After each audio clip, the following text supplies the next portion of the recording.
Okay, nagluluto na ako ng macaroni and cheese.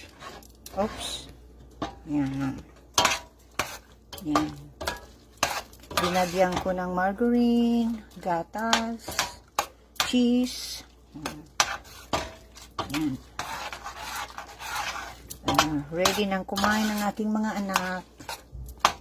Kami rin. Yan. Para Yan.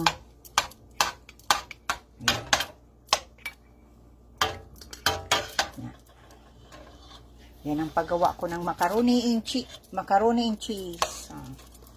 Yan. Luto na. Hindi dapat ma-overcook kasi pangit. Yan. Luto na yan. Okay. Ang susunod na gagawin ko ay chicken bake.